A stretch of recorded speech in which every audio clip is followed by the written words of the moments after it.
What's up, everybody? Brother Christopher with the Heads Not the Tails, and today I want to talk with you about a little theory that I have. And this video that I'm about to show is by BP Earthwatch. You know, I'm a BP Earthwatch fan. I like Paul Begley too, regardless of what everybody says about them. You know, he brings some accurate information. But I want you to watch this video before I get into my videos. Check this out. July the 28th, 2017. Guys, this is an image from a few days ago during that CME, to where the satellite shifted and it exposed the outer section of the sun, and we saw that object on the right. Been a lot of speculation, and no one really knows about what it was. Was it a rocket ship? It kind of looks like one. Some says it was an asteroid fragment. Could be. Don't know. But what you're looking at is some satellites look directly at the sun and we see the surface. Some, like LASCO C2, this camera, looks what's around the sun. And what they do is just like you're putting your hand up in front of your eyes as you look at the sun in the sky, you're trying to look at something else to block the sun so you can see around it. That red disk is called the occulter disk, and it's there to block the sun so that you can see what's going on around it. If not, you wouldn't be able to see it. Now, the SDO is just the opposite. It doesn't have that blocking disk, and we can see the filaments, the sunspots, things like that. So it's a perfect combination of the two. You have to block that brilliant light from our sun in order to see the surroundings. Well, during a pulse, that satellite can shift.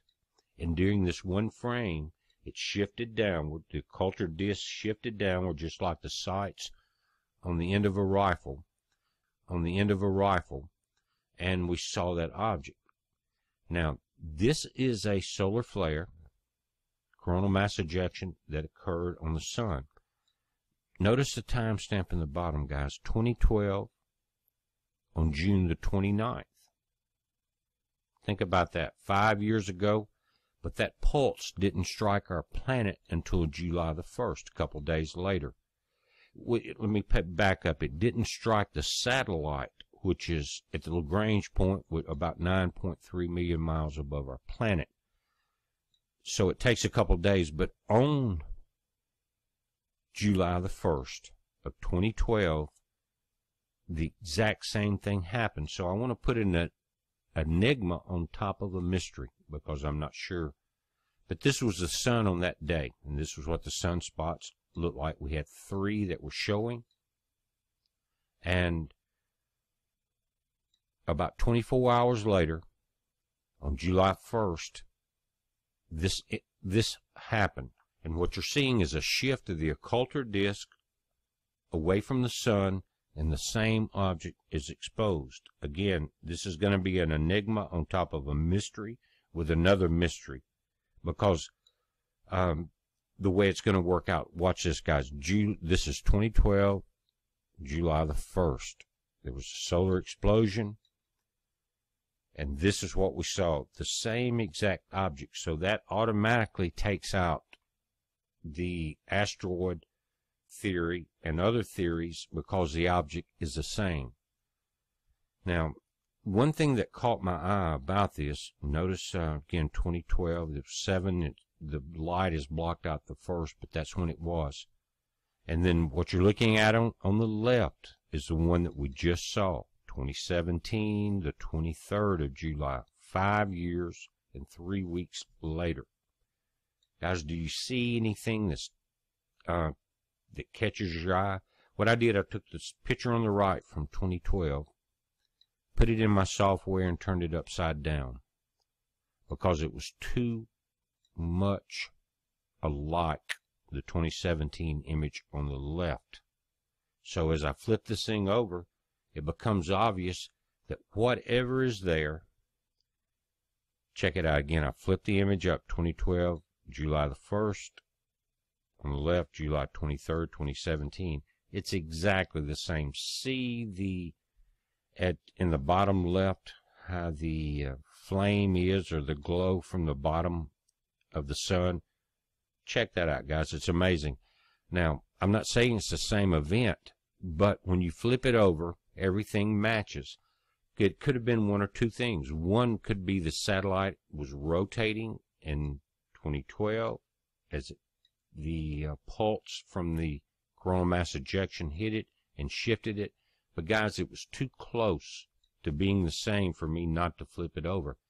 Again, a mystery with an enigma on top of a mystery. I'm not sure. But this is what we have. July 23rd, 5 years later, almost, to the month at least. Same thing. Now the flare is a little different, but there's too many similarities in that. Let's think about this. Is it a defect in the camera lens that looks like a rocket? Or is something parked there permanently? I don't know. At this point, it's confusing, but if you look at the comparison of the images, the shadows and everything, it is too close to being the same. Just wanted to throw this out there, guys. This the sunspot that we're watching, that's doing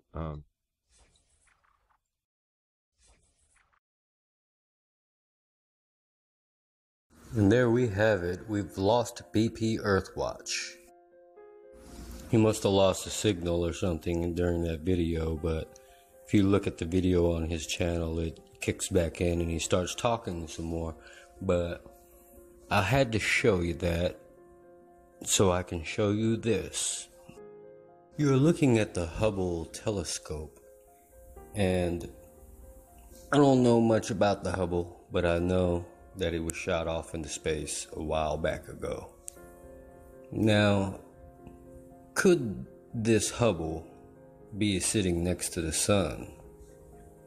And if it was sitting next to the sun, what would it possibly be doing there?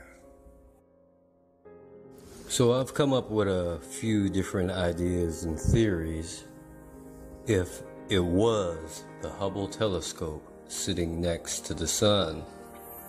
Do you remember burning things up when you were a kid with magnifying glasses? Well, isn't the Hubble telescope like a giant magnifying glass? So would it be possible if the Hubble were right next to the sun to be turned around and actually used as a laser beam to, I don't know, maybe heat up the ionosphere? Now you would think by the year 2017 they would have come up with all types of equipment to withstand the heat, especially the heat of the sun. And when I think about this, I could only think of like the old cartoon Pinky and the Brain, trying to destroy and take over the world.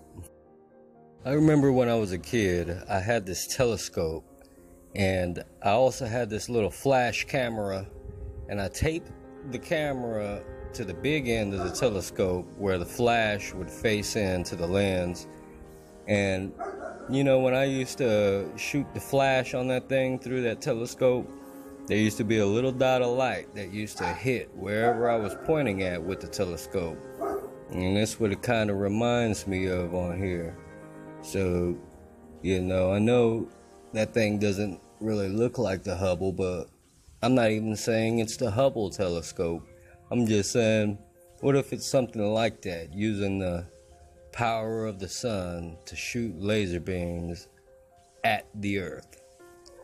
You know, all I know is it's the end of the world, and you could just about expect anything in this time. God bless each and every one of you out there. Remember, you're the heads, not the tails. If God could use me, He could use you too.